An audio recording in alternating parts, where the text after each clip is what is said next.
This is the Big O Show. This is the Big O Show.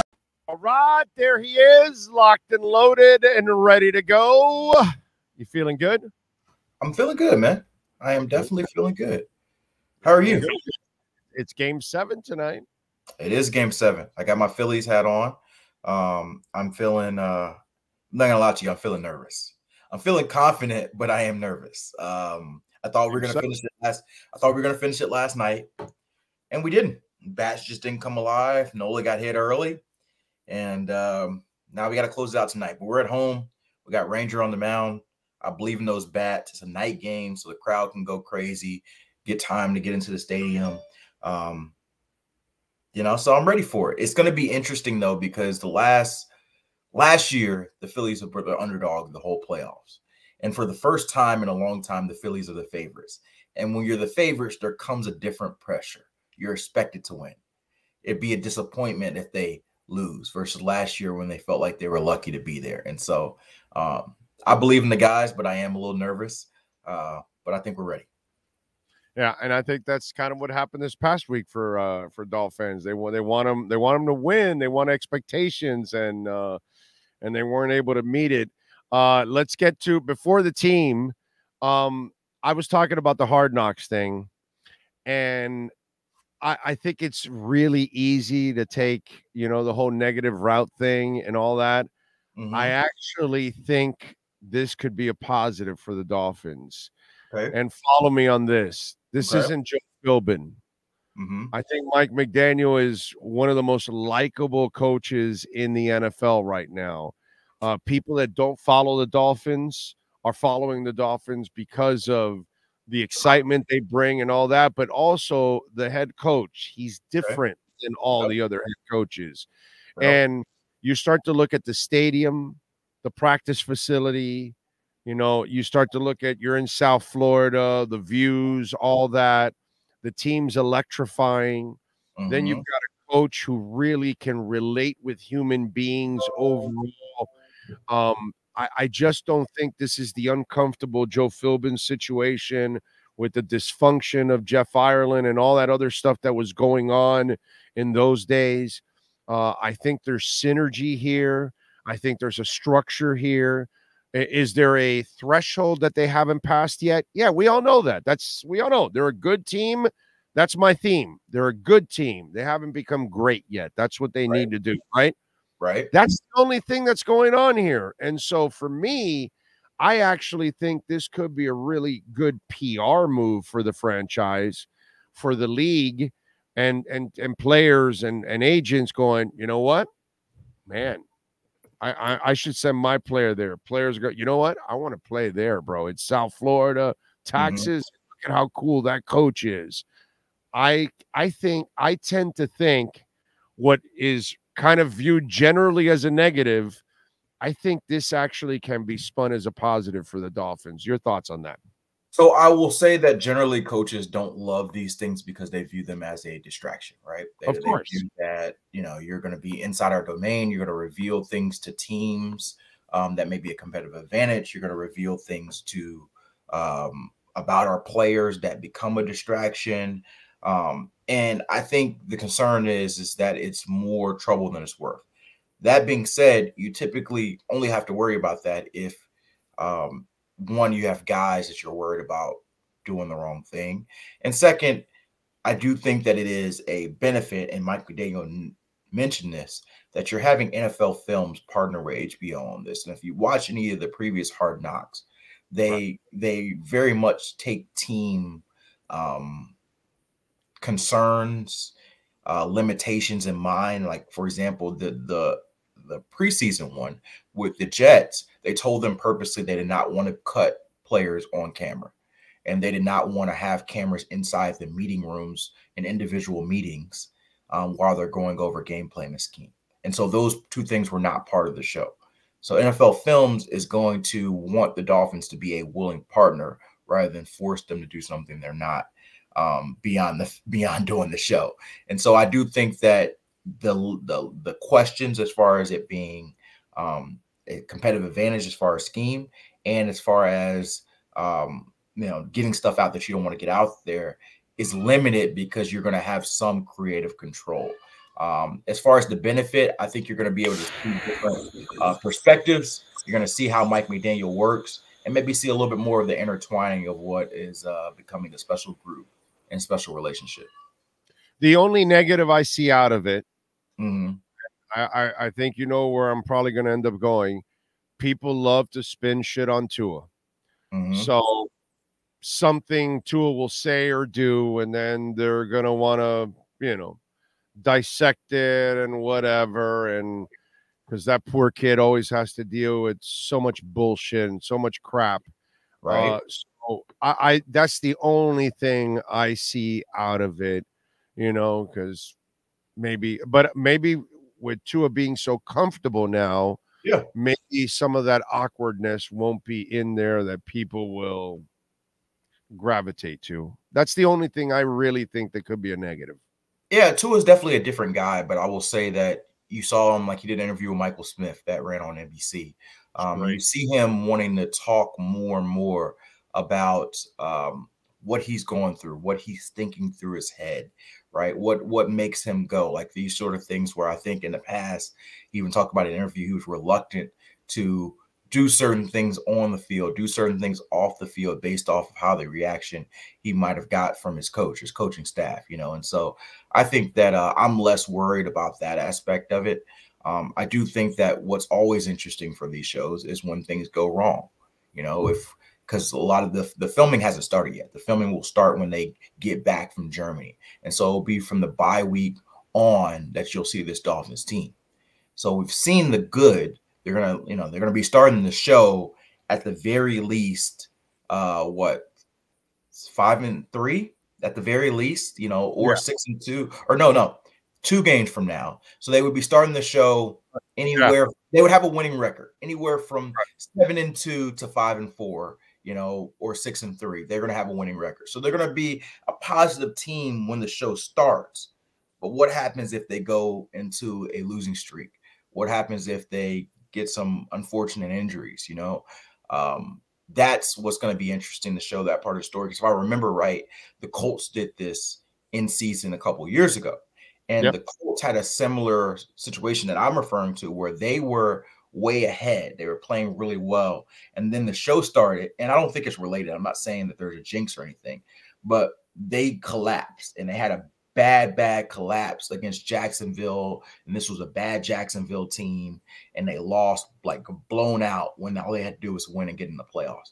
And that show was just miserable. It was just showing the emotions and the sadness. And, nobody wants to be shown at their lowest moment. And so that's the only concern. If things don't go well on the field, that everybody is going to get that all-in glimpse of you. But if it goes great, then it's a great documentary for what could be a great run of the season. So I'm not worried about it too much. I think it'll be good for them to get access that maybe we can't. We're a lot of times limited by what we in the media can get, and so they're sort of going to have to open up their doors in ways that we can't get behind the scenes. So I'm eager to see what they produce. As I told Dolphins, hey, we get the Dolphins twice a week now. Yeah. Once on HBO and the other one in the game. So that'll be fun for us. And you want to give me more on the Dolphins? I'm good. I'm all in. So I just think this one's good. I think this one will turn out good for them. I think this will be good PR for Mike McDaniel overall. I think he's going to win people over. You know what I mean? So hopefully, and if they win, then maybe Tua starts winning some of those people that, for whatever reasons. Right. I don't know how you don't root for a guy like that. It's just I can't understand it. Jalen Ramsey. Mm-hmm. I believe he comes back in against Kansas City. As I've said, early November. I've been on that for a while, but some think that maybe it's this week. Mm-hmm. What do you think? So Jalen has been, from what I'm told, Jalen has been telling people that he's planning to come back this week. And so that's where I think a lot of the optimism's coming from, and the fact that he is fully medically cleared. Now, the team is going to do what's best for the team. And so I do think there's a chance he plays against New England this week. But I asked Mike McDaniel about this. They have to balance the long term and when it's truly time. Like Jalen's going to be on the practice field Wednesday and do 11-on-11 team reps for the first time. He could look incredible. And they say maybe we ease him in against New England and play him, 10, 20 snaps, right? Put him on a pitch count. And the benefit of that is you ease them in, and then you're not throwing them into the fire in Kansas City against Patrick Mahomes in a new field in Germany that who knows what quality field it's going to be on, right? The negative is you don't give them an extra week to ramp up. And so I'm eager to see what the training staff and the coaching staff think and do. There's certainly a chance, but I would lean towards them being a little bit more conservative. If you were asking me today to make a prediction, I would predict that he makes his debut against the Chiefs. But that's what I'm with you, because I think they're doing the Teron Armstead thing where they practiced him for 2 weeks before playing him. I think that's what they're going to do. I think they want to go through a week of practice and then see how his body responds. And then if it responds well, then he has that second week of practice, and now you've built the stamina up now. Right. And so now I think you go for that third week and you bring him in against Kansas City. Plus, even in the Kansas City game, while you're going against Mahomes, you're really not going up against elite receivers. Right. So that's actually a pretty good thing, because the only elite is Kelsey. And that will have to be Javon maybe, I don't know, if hopefully Javon. He's cleared the protocol by then, Yeah. Yeah, because hopefully, I mean, there's a chance he could. Now, in the Javon thing, hindsight is everything. Okay. Does this prove that the system is also flawed? Because if he's in concussion protocol and you put him back out there, right, that means he had the symptoms before you put him back out there. I don't know that's necessarily true, because sometimes the symptoms, concussions have symptoms that pop up within 12 hours, within 24 hours. And so he certainly could not have felt the symptoms until he got home. That's certainly a possibility. And he went to sleep and felt them in the morning. And certainly there's been cases, not saying this is the case for Javon, but there's been cases where guys just, blow through the test, right? Where you might be concussed, but you get the questions right. And you say, I don't feel any symptoms, even if you do. Right. And you trust in the player a little bit. And so there is a little bit of a trust factor. It's not a perfect science. I do think that, there hasn't been a lot of examples of players who have cleared the protocol in 1 week. And so I would assume that you're not going to see him this week against the Patriots. But I do think that given this team went through so much with the concussion protocol, it's not something they love that it went that way. Now, it was the unaffiliated neurosurgeon who cleared them. And, what can you do? I mean, I know some people mentioned after I tweeted about it that you just hold anybody out. But then that gets to fans like, oh, why are we unnecessarily checking players? Like, if you don't have a concussion, like Bridgewater last year, he gets hit and you pull him out and you're like, man, you're costing us games because you're just holding guys out who didn't even get hurt. So it's a balance, right? You want the safety. Like, to me, I saw that hit and I figured that's a concussion hit, like they ran into each other. It looked violent, right?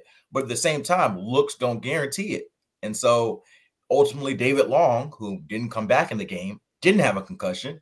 And Javon, who came back within 5 or 10 minutes, did have a concussion. And so it's a imperfect science. And there's not a perfect answer, because if you go the opposite direction, like I mentioned, and say anytime you get evaluated for concussion, you're out for at least that game, and you have to pass the next day, and then you can be cleared of protocol. That's one thought, right?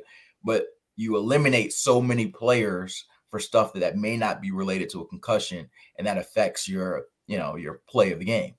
Or you have situations, but you're also putting the player more at risk. And in this case here, where maybe you should have held him out of precautionary reasons, and he didn't compound what he already had with more hits. Absolutely. Because maybe if you hold him out, he clears it again the next morning and he's back. Whereas by putting him back in there and he had maybe more car crashes while he was in the field, now he ends up registering on the whole thing. It's, you know what? It's a weird balance. Like, I would not want to be a head coach making that decision. I would not want to be the head coach making that decision. That's where you really trust your trainers. You trust the unaffiliated neurosurgeon, because your main goal as a head coach is to protect your players, but to also win games. And if the trainer's coming to me or the UNC said he's clear to go, I talked to Javon. He said he's clear to go. I know, me personally, I know how important Javon is. It's hard for me to say, hey, you know what? That still looked a little scary. Let's hold you out, right? It's hard. Like, yes, in retrospect, we can say, hey, that's what should have been done. And the Browns did something similar, which Deshaun Watson's shoulder may have been a factor. But Deshaun had the hit where he hits his head on the back of the turf. He does the concussion protocol. They said he's cleared. Coach decides, no, I'm still going to hold you out. And he held him out the rest of the game. And he tested. And ultimately, well, hold on a second. The inside story was that he wanted the shoulders are still bothered. That's what I said. The shoulder might still bother. The inside story was he wanted a massage right there on the field, but they weren't willing to give it to him. Okay, that's really what it was. So without a massage, Watson would not go back into the game. That's what I'm told. That's what you're told. That's what insiders are telling me. I'm just saying. Gotcha. Okay. But I think those situations are interesting, and I honestly would not want to be a head coach having to deal with that one way or the other. But yeah, I hope Javon is okay, because that's scary. You know, the fact that he most likely, given what the situation was playing with a concussion. You just hope that, you can't win in any. Nobody wins here, right? If the head coach says, we're going to hold you out. Well, aren't you trying to win the game, coach? Right. Okay, the player wants to play, but now we're doing a disservice by letting him play. Right. Then the player lies to us about playing, and he shouldn't be out there. Right. Or, it's just like, or you let him play, and it compounds what he already has, and now he's in concussion protocol, but you're trying to win. It's like, you're the player, you're the coach, you're the doctor. Dude, nobody wins here. Like, it's impossible to get around this thing. Yeah, absolutely. It's no win situation. And I don't really have a solution. A lot of times, like I say, you should do this, you should do that. I think that, honestly, I probably would have did what Mike McDaniel did. And, that's sort of the game that we cover and they play. All right, injury-wise, what are they getting back this week? It looks like Jalen Waddle will be good to go. He's dealing with those back spasms. I'm curious, how much they linger. Connor Williams and Xavier will be the key questions, because Xavier told reporters, which is why you have to be a little careful on players making their own diagnosis, which is why I said what I said with Ramsey. He's telling people he's going to play, and he certainly can play, but players often are a little bit more optimistic on their own statuses. X told people that last week, oh, yeah, I'm playing. Did the pregame workout, didn't show enough. They held him out. It's what I told you last week for both X, mostly about X, but with Connor too. You got to decide, is getting a guy and playing him through 75%, 80%, 70%, whatever you are with the groin, worth the fact that he may play with it the rest of the season? Or do you want to try to let him sit and miss games you need him in? You certainly needed him last week against the Eagles. You certainly need him against the Patriots, and you certainly need him against the Chiefs. But if there's a chance you can say, hey, we rest him a week, rest him 2 weeks, heck, might even be 3 weeks, that we get him 100% for the stretch run, I think the Dolphins have showed you they're going to be a little bit more conservative. So both of those guys are going to practice in some capacity this week. And then I imagine it's probably a similar game time decision as it was last week, to get them out there pregame workouts and see if they're ready to go. And so those will be the main guys to watch. Isaiah Wynn's going to be out for several weeks. So you're going to see most likely Lester Cotton get first shot at that job. I think Mike McDaniel was very careful in his language and saying that Lester Cotton will get first team reps and to start the week in practice. If he does not look great in practice, there's obviously a chance they could go with a Robert Jones or make a change in that. But it sounds like they want to give Lester Cotton a chance to bounce back after what was a rough outing in his, first significant action as a Dolphin. Yeah, yeah. I like him as a run blocker. I think it's the pass blocking where he has to clean up a little bit, but he can maul your ass. Yeah. Okay. He can maul your ass. He's got some power to him. There's a little something there. And one thing that stood out to McDaniel, and he doesn't have, I know McDaniel will be in Mr. Positive, but he doesn't have to say he's one of the players that has made the most progress. In our team. So obviously they like something about it. That, Liam played better too. If you watch, he played better against the Eagles than he did against the Bills. And those are tough matchups, overall. You don't think he played a little better? I will say that it's not much harder to play better than how he played against the Bills. It's relative. It's relative, right? He screwed up a lot in the Buffalo game. No, you're right. You're right. It's yeah. He certainly couldn't play like that again because Tua might have gotten killed. So you're right. I will say that the Eagles have incredible defensive tackles in Jalen Carter and Jordan Davis and Fletcher Cox, Milton Williams. And all those guys played pretty solid, but nobody really took over the game into that, and so that, Liam and the interior offensive line deserves credit for that. I heard a lot of people blaming the injuries on the offensive line for the loss, along with the penalties, right? And they were factors, right? That they have they're injured up front without Connor, without Wynn and Armstead on the left side, and the penalties. There were a lot of questionable penalties not called and called, right? I tend not to blame the refs for a loss that very easily could have been a 21-point loss. If the Eagles score, they're 5 yards away from the end zone. They score, that's a 21-point loss. A few calls here and there and a few injuries are not making a difference there. Touchdown. But I will say, they did not get killed in the trenches the way that they did against Buffalo. Their defensive front in particular, their edge rushers, Jalen Phillips, Bradley Chubb played really well. And their linebackers, David Long and Jerome Baker, played some of the better games they could against a really good. They scored 10 points. The line. They scored 10 of the 17 points. The offense. It was you put it this way. You had enough defense to win that game. To be completely honest. Solid, for sure. There was enough defense to win that game. The offense. AJ Brown went off, but Devontae Smith didn't go crazy. And so, relatively speaking, I'd say the Eagles' offense had an average day. And as far as performance, and that's credit to the Dolphins. Like, they made them look, relatively average to above average.